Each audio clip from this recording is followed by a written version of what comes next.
بسم الله الرحمن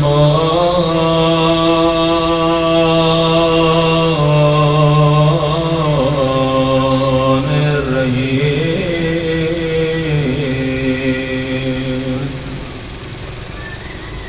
الحمد لله رب العالمين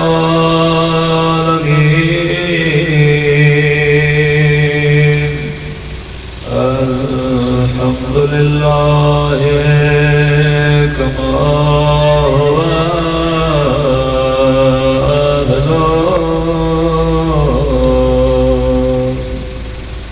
الصلاة والسلام على سيد المرسلين وخاتم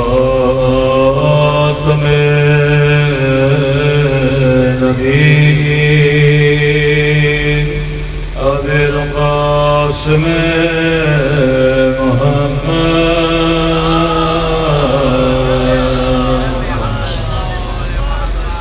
وعلى آله الطيبين الطاهرين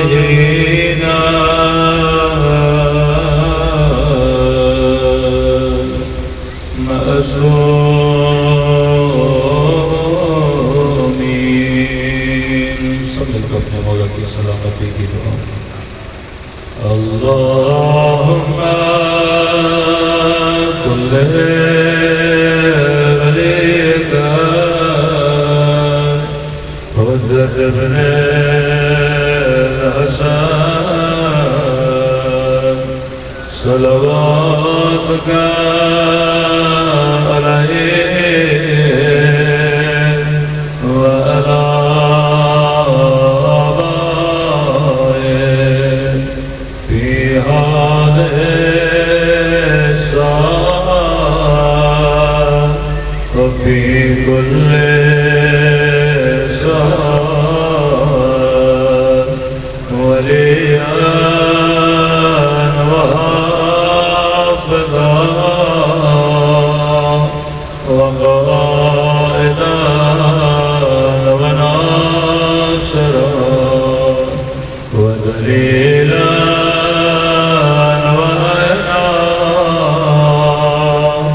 حتى تسكنه أرضك وتمتعه فيها طويلا برحمتك يا أرحم الراحمين صلوات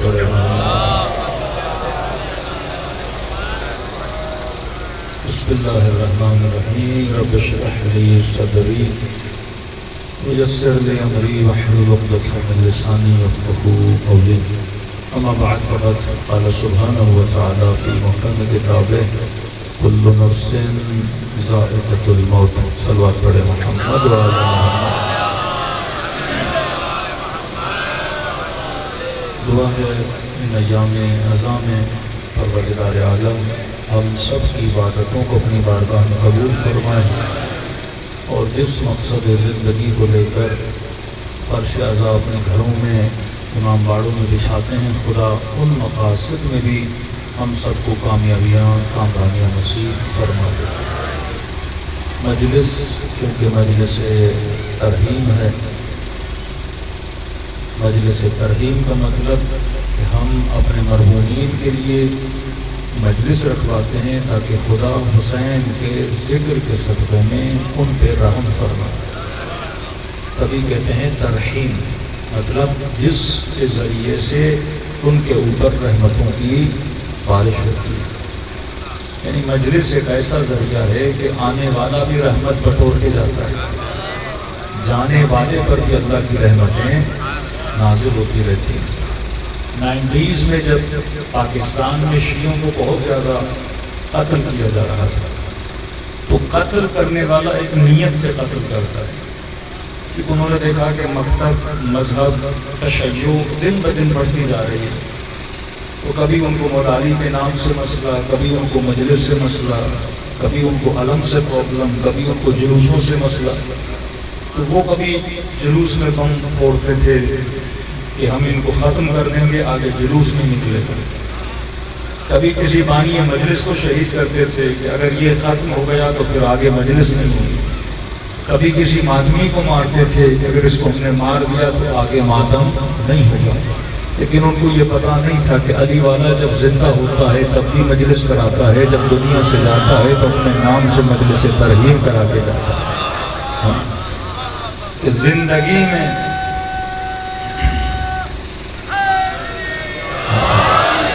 یہ کمال ہے کہ جب زندہ تھا تو ذکر علی کرتا رہا، ذکر حسین کرتا رہا، اور جب دنیا سے چلا گیا تو پھر اپنے نام سے مجلس ترہیم کراتا رہا۔ تو یہ ذکر کبھی رکنے والا نہیں ہے، کیونکہ اس ذکر کی بقا کا وعدہ ہم نے نہیں، اس ذکر کی بقا کا وعدہ خدا نے کیا۔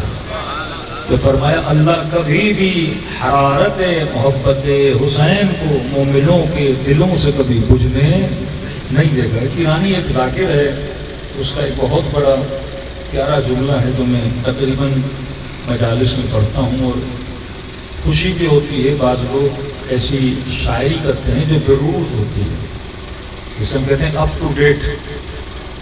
کچھ شاعریاں اپ ٹو ڈیٹ نہیں ہوتی، کچھ شاعریاں اپنے وقت کے تقاضوں کو دیکھ کے کی جاتی ہیں تاکہ آپ اپنے زمانے کے لوگوں کو بھی اپنے ساتھ لے کر چلیں۔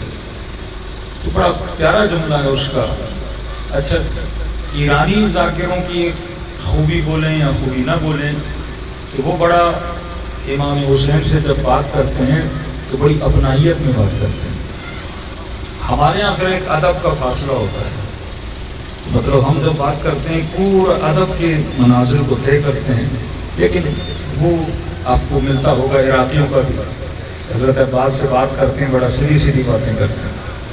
اسی طرح حرم امام رضا میں بھی ہم نے کئی بار دیکھا کہ پاکستانیوں میں ادب عقیدت زیادہ ہوتی ہے، لیکن وہ بڑا ایسے فرینکلی ہو کے اہل بیت علیہ الصلوۃ والسلام سے بات کرتے ہیں۔ تو وہ شاعری میں بھی یہ ذکر حرارت امام حسین کا موضوع بتا رہا ہوں۔ تو وہ کہتا ہے مولا حسین کو کہ مولا حسین کیا آپ کی توجہ ہے اپنے ذاکر کی طرف؟ کہ مولا حسین کیا آپ کی توجہ ہے اپنے ذاکر کی طرف؟ کہ مولا ایک نگاہ اپنے ذاکر کو دیکھو کہ تیرے ذاکر کی داڑھی سفید ہو رہی ہے، مولا میرے چہرے پہ جھریاں پڑ رہی ہیں، مولا آج جب میں اپنے آپ کو آئینے میں دیکھتا ہوں تو یہ محسوس کرتا ہوں کہ بہت بوڑھا ہو گیا۔ لیکن کہتا ہے مولا حسین جب میں آپ کو دیکھتا ہوں تو آپ وہی حسین ہو جس کو میں نے بچپن میں سنا تھا۔ کہا آپ نہیں بدلے لیکن مولا میں بدل چکا ہوں۔ مطلب اس ذکر میں اتنی تراوت ہے کہ اگر آپ اس سال امام حسین کا محرم سن رہے ہو تو یہ نہیں کہ اگلے سال تھک جاؤ، پھر اگلے سال محرم کا چاند نظر آئے گا، آپ کا غم ویسے کا ویسا تازہ ہوگا۔ یہ غم کی تازگی کہ جب اگر باپ مر جائے، ماں دنیا سے چلی جائے تو جو پہلے دن غم ہوتا ہے وہ اگلے سال نہیں ہوتا، جو اگلے سال ہوتا ہے وہ اس سے اگلے سال نہیں ہوتا۔ جیسے جیسے دن گزرتے جاتے ہیں غم پہ پردے پڑ جاتے ہیں، لیکن فرمایا غم حسین جیسے جیسے دن گزرتے ہیں ویسے ویسے اس کی تازگی بڑھتی جاتی ہے۔ کبھی بھی یہ غم نہیں ہوتا کہ آپ اس سال کربلا ہو کر آئے تو بولو مولا بس میرا دل بھر گیا، اگلے سال میں نہیں آنا چاہتا۔ اگر پچھلے سال اربعین گئے تو ایسا نہیں کہا بولو مولا میرا دل بھر گیا، اگلے سال میں اربعین بھی نہیں آنا چاہتا۔ یہاں کربلا سے وطن آئے نہیں، دوبارہ وہی تشنگی پیدا ہو جاتی ہے جو پہلے دن دلوں میں موجود ہے۔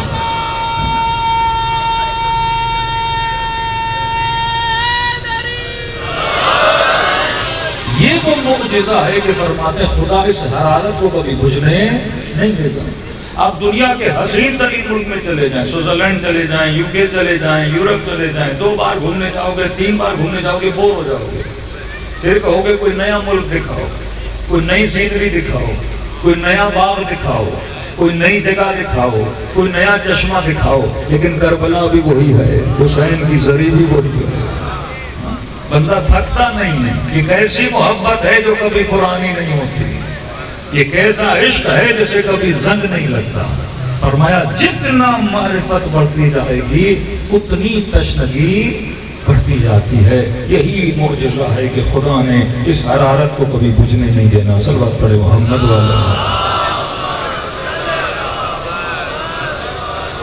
اب مجلس کیونکہ مجلس ترحیم ہے، اللہ کی آواز آئی کل نفس ذائقۃ الموت. یہ خبر دے رہا ہے خدا کہ مومن ہر کسی نے موت کے ذائقے کو چکھنا ہے. مطلب اس مجمع میں کوئی بندہ ایسا نہیں جسے موت نہیں آئی. مولا علی جب قبرستان جاتے تو یہ جملے کہتے تھے تم ہم سے پہلے چلے گئے، ہم بھی تمہیں بعد آ کے ملاقات کریں گے. مطلب آج جو فرش کے عذاب پہ بیٹھا ہے یہ ہمیشہ فرش کے عذاب پہ نہیں بیٹھے گا. آج جو فرش کے اوپر ہے کل وہ فرش کے نیچے جائے گا. ہم سب نے دنیا سے چلے جائیں گے. اب اگر دنیا میں خدا نے مہلت دی تو سوال یہ ہے کہ میں زندگی کیسے گزارتا.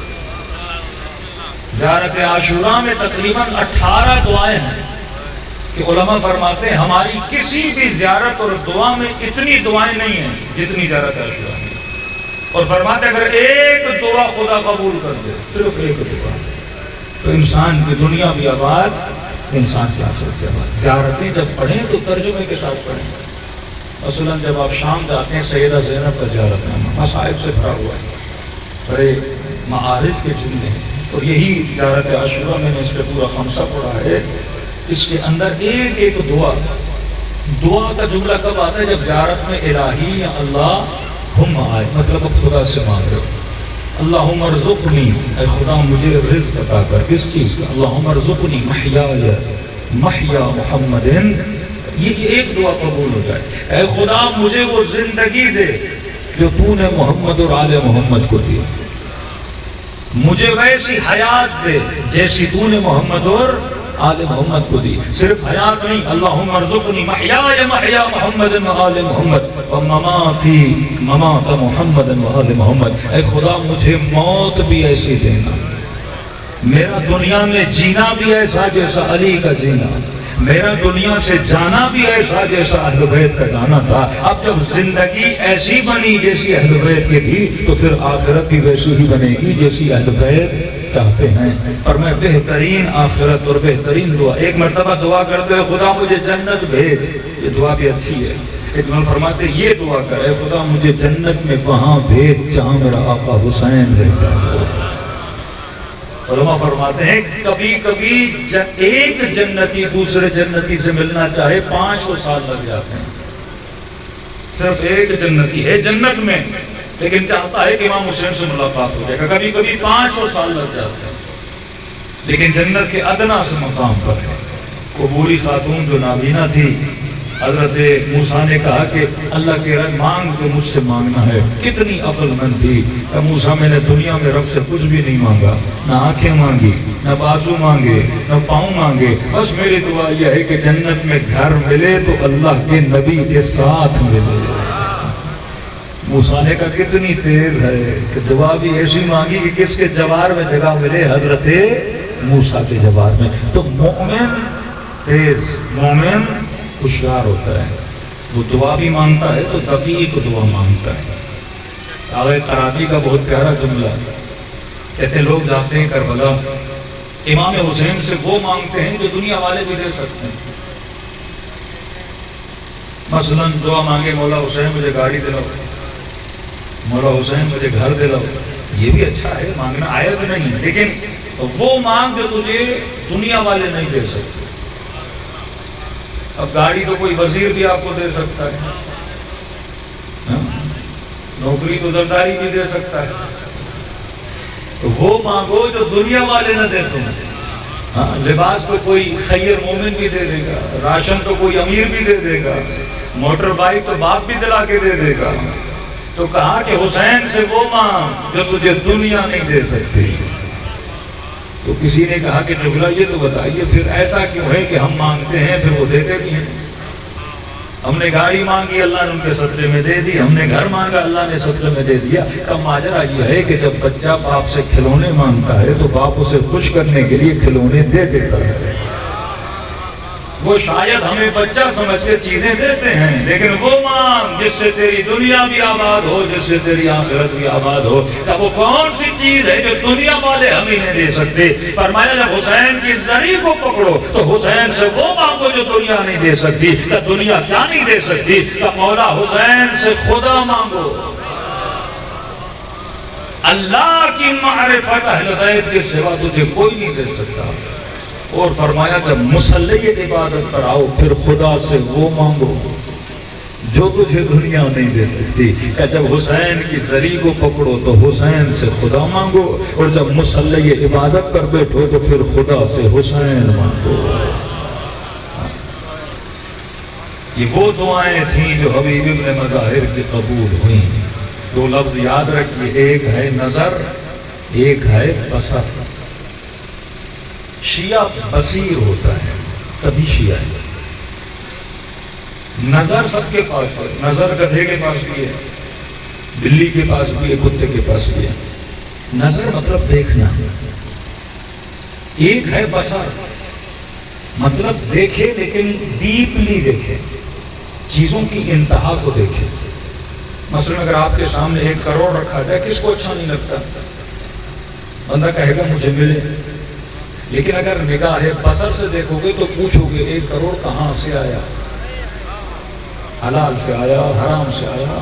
جب بصیر بنو گے تو پھر جستجو کرو گے اور پتہ چلے گا راہ نجس سے ہے تو ہاتھ نہیں لگاؤ گے۔ جب نظر کرو گے کوئی کھانا اچھا لگے گا، کوئی چہرہ اچھا لگے گا، کوئی شخص اچھا لگے گا، اسے پانا چاہو گے۔ لیکن جب نگاہ بصیرت سے دیکھو گے تو دیکھو گے اس کے پانے سے میری دنیا آباد ہوگی کہ نہیں، میری آخرت تباہ ہوگی کہ نہیں۔ یہ جو جملہ ہے کہ کل نفس ذائقۃ الموت، یہ اللہ بصیر بنانا چاہتا ہے۔ اے مومن، سب کی انتہا کیا ہے؟ موت ہے۔ اب زندگی میں جو بھی کرنا ابتدا کو دیکھ کے نہ کرنا، انتہا کو دیکھ کے کرنا۔ یہ پلاٹ مل گیا، یہ گھر مل گیا، فلاں سے دوستی کر لی، فلاں سے تعلق بنا لیا۔ اب اگر نظر تک باقی رہو گے تو دنیا کے فائدے کو دیکھو گے، لیکن اگر بصر تک جاؤ گے تو اپنی دنیا کا بھی سوچو گے، اپنی آخرت کا بھی سوچو گے۔ اب ایک بابصیر جملہ آپ کی خدمت میں رکھوں کہ مولا علی فرماتے ہیں کہ دنیا میں ہر شے کی قیمت ہے۔ اب انسان سوچو، آپ کو اللہ نے 2 آنکھیں دی، آپ مجھے دیکھیں، ٹیشو پیپر کی قیمت، کاغذ کی قیمت، ابا کی قیمت، لوہے کی قیمت، لاؤڈ کی قیمت، شامیانوں کی قیمت، پنکھے کی قیمت، کیمرہ کی قیمت، مطلب ہر وہ شے جو آپ کو نظر آ رہی ہے اس کی کوئی نہ کوئی قیمت ہے۔ یہاں کوئی بھی ایسی چیز نہیں جو بے قیمت ہے۔ اگر اینٹ بھی دیوار پہ لگی ہے تو 25 یا 26 روپے کی وہ اینٹ ہے، اگر ریتی بھی ہے تو اس کی قیمت ہے، اگر کپڑا بھی ہے تو اس کی قیمت ہے۔ فرمایا ہر شے کی قیمت ہے، مولا علی فرماتے ہیں۔ لیکن اگر آپ کی آنکھیں اس شامیانے کو دیکھ رہی ہیں، بلب کو دیکھ رہی ہیں، لاؤڈ کو دیکھ رہی ہیں، لکڑی کے ممبر کو دیکھ رہی ہیں اور ہر شے کی قیمت ہے، تو یہ تو بتا میری آنکھیں آپ کو بھی دیکھ رہی ہیں۔ اگر یہاں کیمرہ پڑا ہے اس کی قیمت، اگر یہاں موبائل پڑا ہے اس کی قیمت، اس موبائل کے ساتھ میں آپ بھی بیٹھے، تو جب ہر شے کی قیمت ہے تو یہ بتا تیری قیمت کیا ہے؟ اس کائنات میں ہر چیز بکنے کے لیے، تو انسان کی قیمت کیا ہے؟ اگر لکڑی کی قیمت کا پتہ، لوہے کی قیمت کا پتہ، کپڑے کی قیمت کا پتہ، تو انسان کی قیمت کیا ہے؟ کہا قیمت کا پتہ تب لگے جب خریدار کا پتہ لگے۔ کیمرے کو خریدوں انسان میں، لکڑی خریدے انسان، موبائل خریدے انسان، کپڑا خریدے انسان، لاؤڈ خریدے انسان۔ اب یہ بتا انسان کا خریدار کون ہے؟ خریدار کا پتہ لگے گا تو قیمت کا پتہ لگے گا۔ انسانوں کی منڈیوں کے 2 ہی خریدار ہیں، یا خریدار یزید ہے یا خریدار حسین ہے۔ اب ہر زمانے کا اپنا یزید، شیطان تو ہے نا ہر زمانے میں، وہ جس کے بدن میں رسوخ کر جاتا ہے وہ کبھی یزید بن جاتا ہے، کبھی شمر بن جاتا ہے، اور رحمان جس کے وجود میں ظاہر ہوتا ہے کوئی حسین بن جاتا ہے، کوئی علی بن جاتا ہے، کوئی ولی بن جاتا ہے۔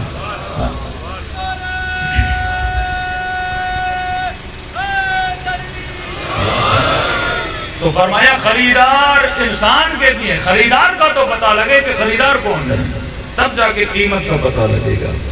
میں نے علی پیلس میں جملہ پڑھا تھا امیر المومنین کا، کہ وہ فرماتے قیمت امرئ ہمتو، فرمایا انسان کی قیمت خود اصل میں انسان لگاتا ہے۔ یہ ٹشو کا ڈبہ میرا ہے، خریدار بولے گا قبلہ 100 روپے میں دینا چاہو گے، ایکسیپٹ میں نے کرنا ہے اسے دینے کے لیے۔ فرمایا قیمت تو اپنی لگائے گا، خریدار تیرے دو کھڑے ہیں، یا تیرا خریدار خدا ہے یا تیرا خریدار شیطان ہے، یا تیرا خریدار محمد ہے یا تیرا خریدار ابو جہل ہے، یا تیرا خریدار علی ہے یا تیرا خریدار امیر شام ہے، یا تیرا خریدار حسین ابن علی ہے یا تیرا خریدار یزید ابن معاویہ ہے۔ اب تیری مرضی ہے تو خود کو کتنے میں بیچتا ہے۔ امیر سے پوچھا گیا مولا انسان کی قیمتوں کا پتہ کیسے لگایا جائے؟ تو فرمایا قیمت تو امرئ ہمتو، انسان کی قیمت کا پتہ انسان کی ہمتوں سے لگایا جاتا ہے۔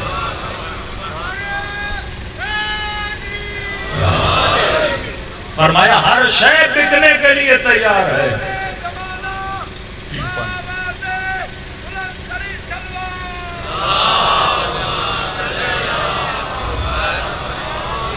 قیمت بشر کا پتہ اس کی ہمت سے لگایا جاتا ہے۔ یزید نے کتنی کوشش کی کہ آقا حسین کو خریدا جائے، لیکن اگر حسین نے خود کو کہیں بیچا تو وہ رضا الہی کے لیے بیچا۔ شب ہجرت اگر علی نے خود کو بیچا تو رضا الہی کے لیے بیچا۔ آج بھی دنیا پریشان ہے، آج بھی دنیا کے استعمار پریشان ہے، آج بھی امریکہ اور اسرائیل پریشان ہے۔ ان سے کہا گیا کہ آپ 3 ایسے ممالک کا نام دو جن سے آپ کی دشمنی ہے، تینوں مرتبہ انہوں نے شیعہ ملک کا نام دیا۔ پوچھا گیا آپ نے کسی اور کا نام کیوں نہیں دیا؟ تو کہنے لگے ہم ہر مسلمانوں کے حکمرانوں کو ٹیبل پہ بٹھا کے ڈالر کھلا کے ان کو خرید سکتے ہیں، لیکن اگر نہیں خرید سکتے تو علی کے چاہنے والوں کو میں ان کے امام نے کل یزید کی بیعت کی تھی نہیں، آج ہماری بیعتیں کر رہے ہیں۔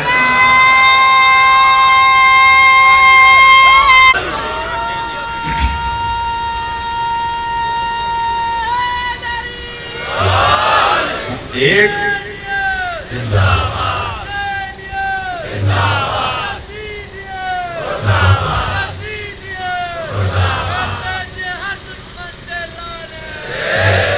قیمت امرئ ہمتو، آج کیوں کہ شیعوں کی ہمتیں بلند ہیں، دشمن دھمکا کے جھکا دیتا ہے، کبھی دولت کی لالچ دے کے خرید لیتا ہے، کبھی حکومتوں کی لالچ دے کے، عہدوں کی لالچ دے کے خرید لیتا ہے، لیکن وہ آج بھی مان رہا اگر کسی کو خرید نہیں پا رہے، ولی کے چاہنے والوں کو خرید نہیں پا رہے، کیونکہ اگر آپ کی ہمتیں بلند ہیں تو آپ سستا نہیں بیچو گے، پھر خود کو اللہ کی دربار میں بیچو گے۔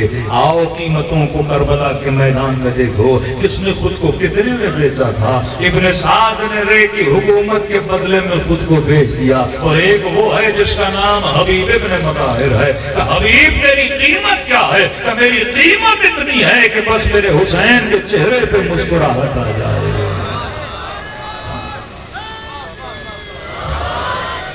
کیا قیمت لگائی سعید نے؟ 17 تیر لگے سعید کے بدن پہ، اتنی قربانی دی امام حسین کی صرف نماز کو بچانے کے لیے۔ جب سرزمین کربلا پہ گرا، سر حسین کی گود میں آیا، منتظر ہے، تڑپ رہا ہے، روح بدن سے نہیں نکل رہی کہ مولا بس ایک جملہ کہیں تاکہ میں سکون سے دنیا سے چلا جاؤں۔ سعید کیا کہنا چاہتا ہے کہ مولا ارضیت، کہ آپ مجھ سے راضی ہو گئے۔ جب امام راضی ہو نا تو چہرے پہ مسکراہٹ آتی ہے۔ امام نے کہا سعید میں بھی راضی، میری اماں زہرا بھی تجھ سے راضی ہو گئی۔ قیمت ہم نے مانگی کہ امام راضی ہو جائے، اور حسین کی نگاہ رب کے چہرے پر ہے کہ رب راضی ہو جائے۔ اصحاب کی نگاہیں حسین کے چہرے پر، حسین کی نگاہیں رب کے چہرے پر کہ رضن برضا و تسلیما لامر لا معبود سواک یا غیاث المستغیثین۔ اے خدا حسین تیری رضا پہ راضی ہے۔ تو یہ درس اہل بیت نے دیا کہ شیعو کبھی بھی خود کو سستا نہ بیچنا، تیرے خریدار بہت ملیں گے۔ اے جوان اپنی جوانی کو ضائع نہ کرنا، اے خاتون اپنے حسن کو ضائع نہ کرنا، اے مومن اپنے قلم کو ضائع نہ کرنا، اے شیعہ اپنی آواز کو ضائع نہ کرنا، کسی بھی چیز کو ضائع نہ کرنا، کیونکہ تیرے خریدار کھڑے ہیں۔ یا تیرا خریدار حسین ہے یا تیرا خریدار امام زمانہ ہے۔ اب جب انہوں نے خرید لیا تبھی کہتے ہیں مرنے کے بعد دیدار بھی کس کا ہوگا؟ جس نے تجھے خریدا ہے اپنے آقا کا دیدار کرے گا۔ دیکھیے کائنات کی ایک عجیب حقیقت ہے، ہلکا سا اشارہ دے رہا ہوں تاکہ آپ سمجھ جائیں۔ دنیا میں ہر شے کو اللہ نے کمال کی طرف بھیجنا چاہتا ہے، یعنی کوئی ایسی چیز نہیں اگر نظر ہوگی تو درخت آپ کے لیے ایک معمولی چیز ہے۔ اگر آپ درختوں کو، پتوں کو، پودوں کو ایسے دیکھو گے جیسے کہ بکری دیکھ رہی ہے تو میری آنکھ کو کوئی فائدہ نہیں ہے۔ انسانی نگاہوں سے دیکھو کہ دنیا میں ہر شے کو خدا نے کمال کی طرف بھیجا ہے۔ مثلا آپ گندم کا دانہ لو، زمین میں ڈالو، دانے کو جیسے ماحول ملے گا یہ کمال پکڑنا شروع کرے گا۔ مطلب یہاں کسی بھی چیز میں رکاوٹ نہیں، ہر شے کہاں جانا چاہتی ہے؟ کمال کی طرف بڑھنا چاہتی ہے۔ شکم مادر میں نطفہ ٹھہرا، جیسے نطفہ ٹھہرا نطفے نے کمال پکڑنا شروع کر دیا، مضغہ بنا، علقہ بنا، بچہ بنا، دنیا میں آیا، چھوٹا تھا بڑا ہونا شروع کیا، نابالغ تھا بالغ ہوا، شعور آیا، پیسے کمائے، حیثیت بنائی، نام بنایا۔ یہ کس کی طرف سفر کر رہا ہے؟ کمال کی طرف سفر کر رہا ہے۔ انسان مال کیوں کمانا چاہتا ہے؟ کیونکہ یہ سمجھتا ہے کہ اس کے آنے سے میں باکمال بنوں گا، شہرت آنے سے باکمال بنوں گا، عہدہ ملنے سے باکمال بنوں گا، پاور ملنے سے باکمال بنوں گا۔ تب کیونکہ کمال اس میں نظر آتا ہے لہذا اس کے پیچھے جاتا ہے۔ ابن سعد نے سمجھا اگر رے کی حکومت ملے گی تو باکمال سمجھ جاؤں گا، ہور نے سمجھا اگر حسین کے غلامی میں جاؤں گا تو باکمال بن جاؤں گا۔ تو جسے جہاں کمال نظر آیا وہ وہیں پہ توڑنے لگا۔ اب پہچان کمال ہونی چاہیے کہ کمال حقیقی کیا ہے۔ کمال حقیقی وہ ہے جسے کبھی فنا نہ آئے۔ سیدہ زینب نے کیا کہا یزید کو؟ یزید جس تخت پہ بیٹھ کے ناز کر رہا ہے، جس حکومت کو تو کمال سمجھ رہا ہے، کہ یزید ایک دن آئے گا کہ ایسی شہر میں تیرا نام لینے والا کوئی نہیں ہوگا لیکن زینب کو جاننے والے بہت ہوں گے۔ آج جائیے وہ شہر مشہور ہے کس کے نام سے؟ زینبیہ کے نام سے۔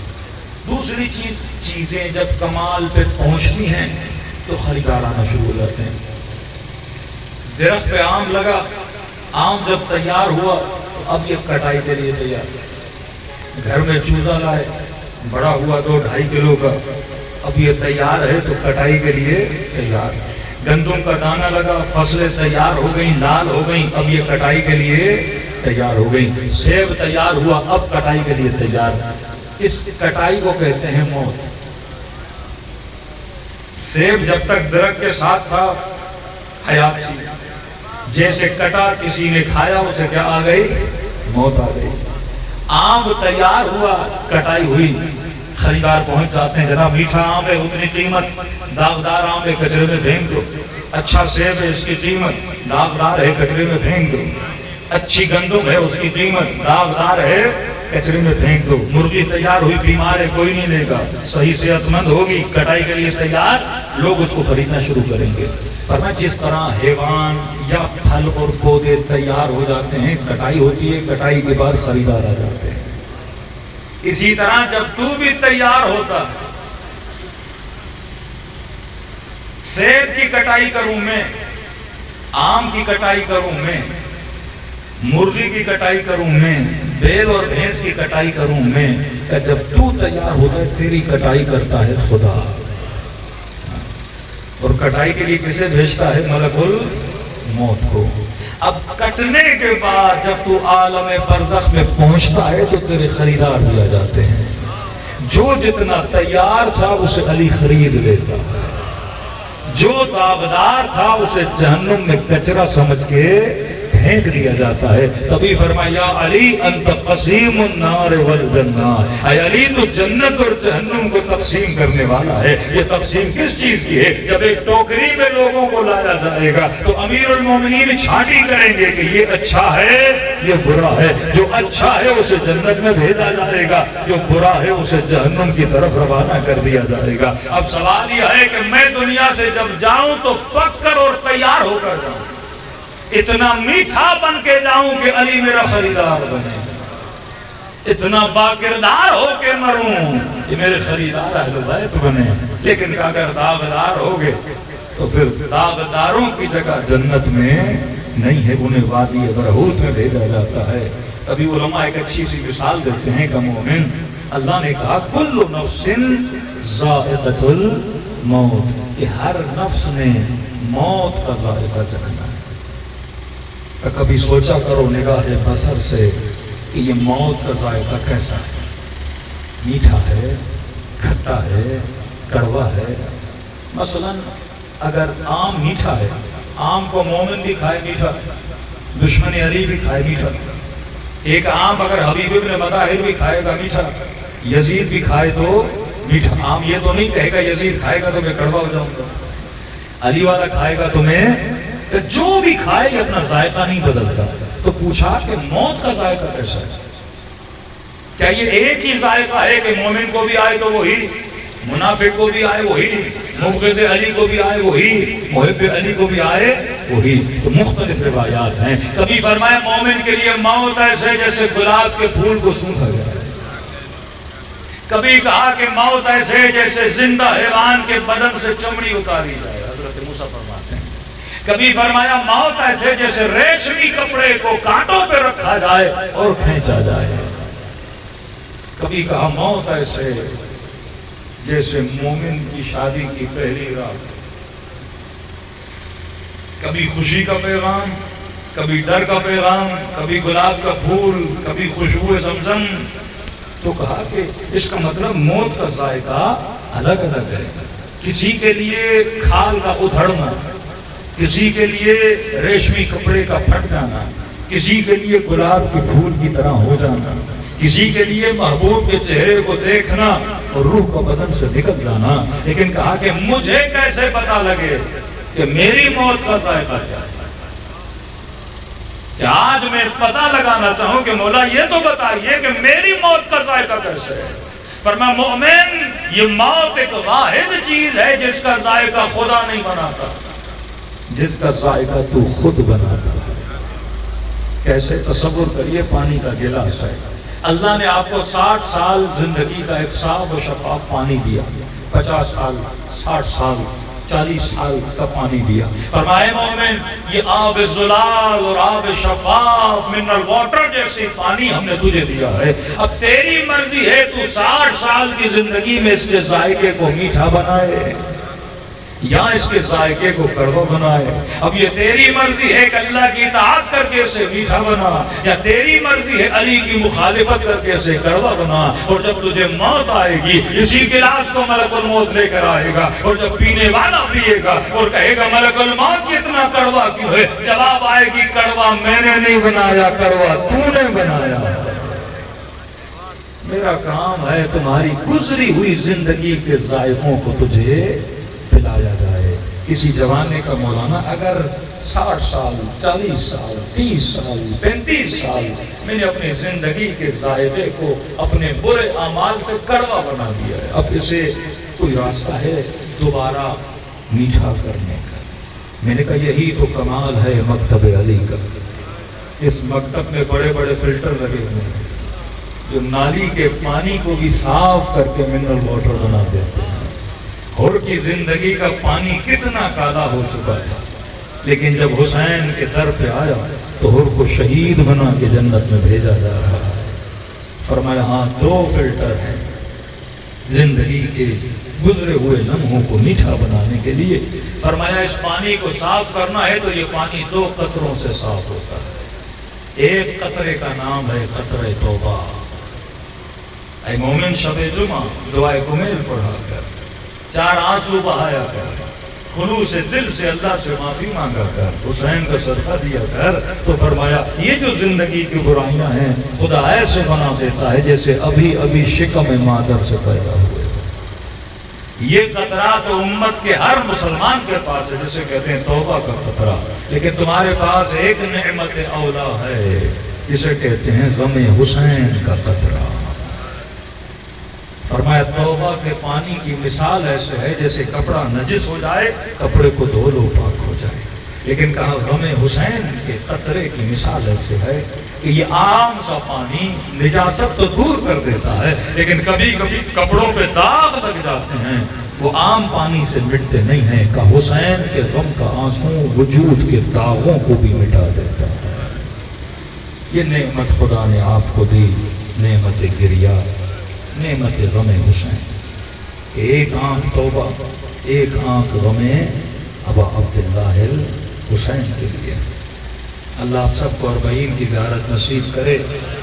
کچھ مولا کے ظاہر جب ایک بوڑھے کے گھر میں گئے، میں کئی بار واقعہ سنا چکا ہوں، کہتے ہیں اس بوڑھے کے گھر کی دیوار پہ ایک تصویر لگی تھی، تصویر میں ایک تابوت تھا، تابوت میں ایک مردہ تھا، مردے کا ہاتھ باہر نکلا۔ ہم نے کہا بوڑھا یہ کس کا تابوت ہے؟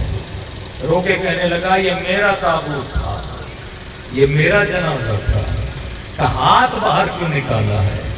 کہتا میں اپنے زمانے کا بڑا بد کردار ترین بندہ تھا، مولا کے زائر آ رہے تھے، میں چوری کی نیت سے زائروں میں گھس گیا، دل کیا کہ چائے پیوں، ایک سبیل پہ چائے پڑی تھی، جب چائے پینے گیا ہوں میرے گاؤں والوں کی سبیل تھی، انہوں نے مجھے جھڑک کے بولا کہ چلا جا، تو اس لائق نہیں کہ مولا کی سبیل کی ہے۔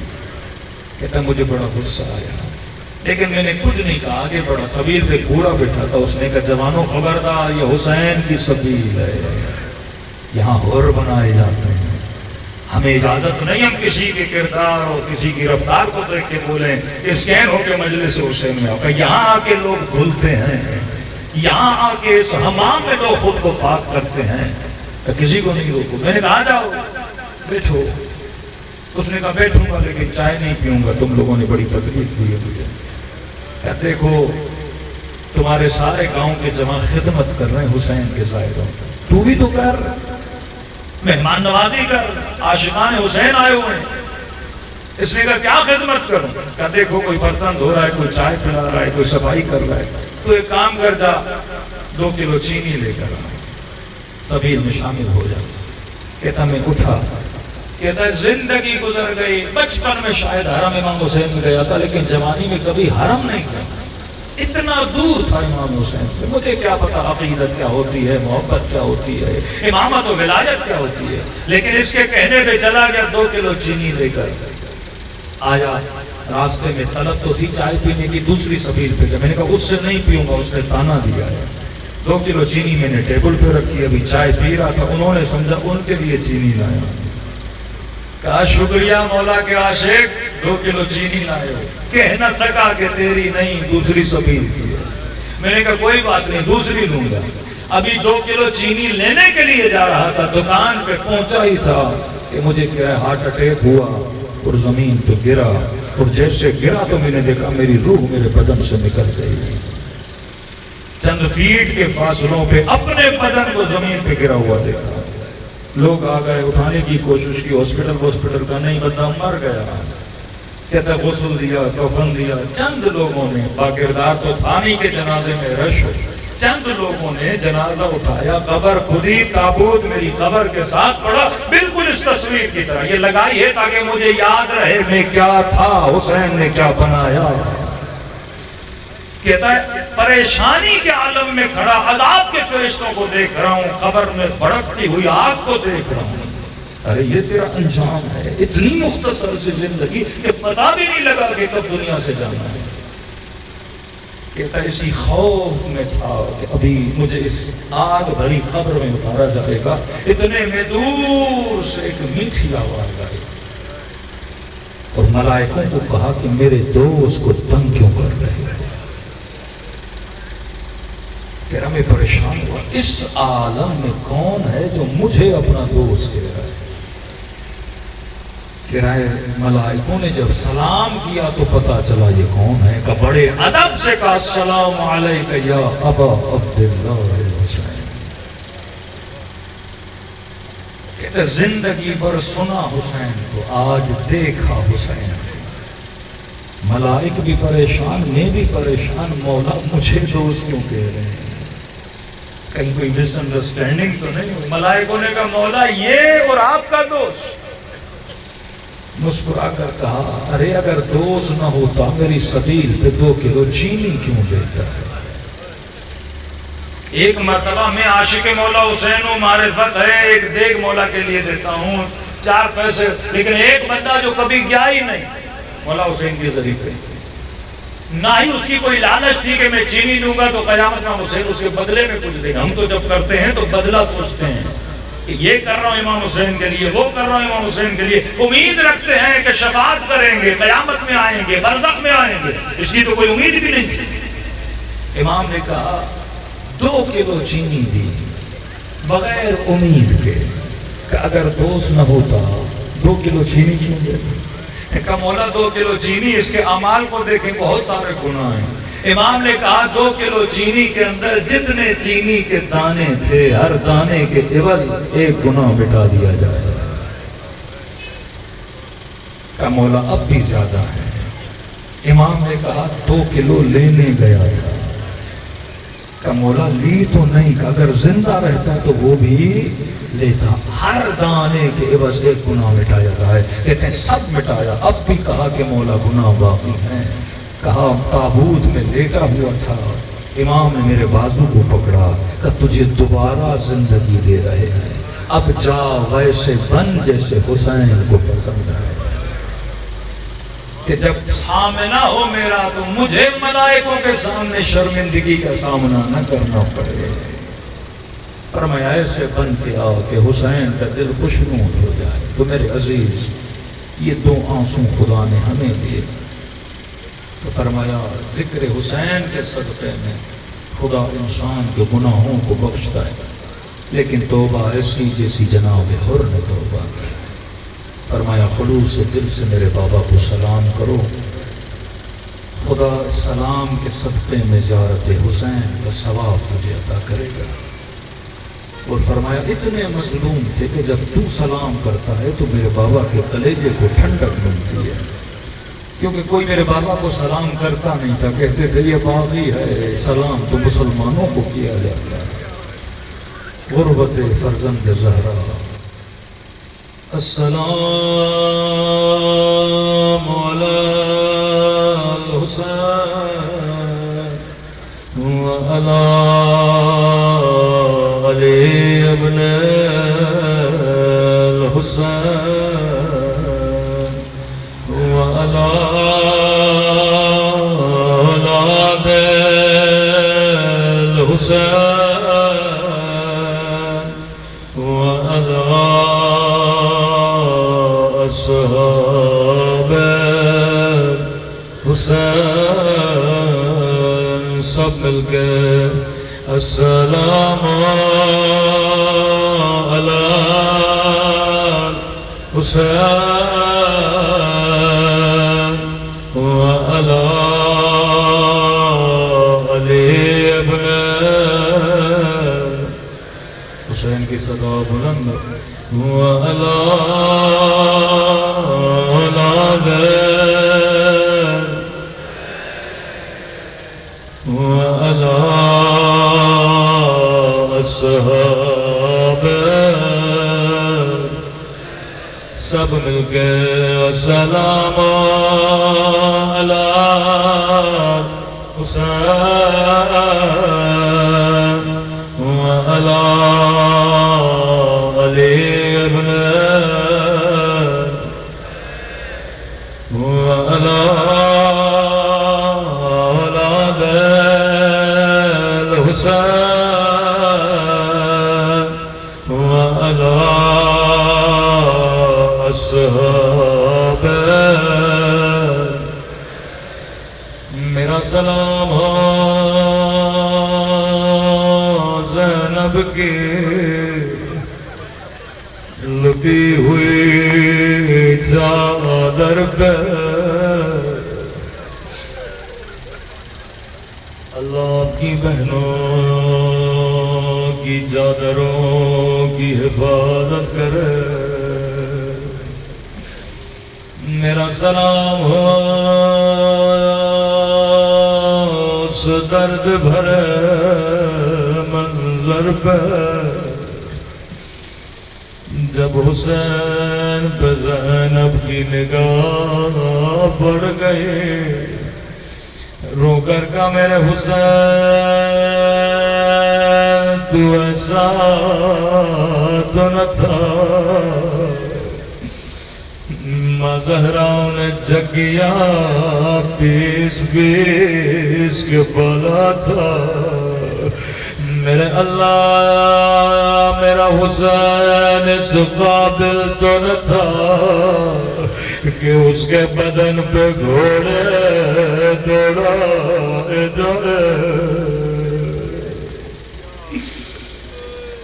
روایت کے جملے بہن بھائی کو پہلی نگاہ میں نہیں پہچانا. رو کے کہنے لگی حسین تیرا امامہ کہاں ہے؟ حسین تیرے ہاتھوں میں انگوٹھی کہاں ہے؟ حسین تیرے بدن پہ نماز کیوں نہیں ہے؟ وہ ظلم کیا جس کی مثال تاریخ میں نہیں ملتی. میں بارہ کہتا ہوں اللہ بچپن میں کسی کو یتیم نہ بنائے. اللہ بچپن میں کسی کو بابا کا جنازہ نہ دکھائے. وہ ظلم کیے کہ سکینہ بابا بابا کر کے زندہ میں چلے گئے. آپ نے آج تک سنا ہوگا مسلمانوں نے پتھر مارے، لیکن یہ روایت میں نے سنی صرف مسلمانوں نے پتھر نہیں مارے. کہتے ہیں قافلہ جب شام کے در پہ آیا ایک یہودی ملعون دوڑا آیا. کہنے لگا ابن سعد تجھے جتنی دولت چاہیے لے لے، تجھے جتنے پیسے چاہیے لے لے، لیکن علی کی بیٹیوں کو ہم یہودیوں کے محلے سے گزارو.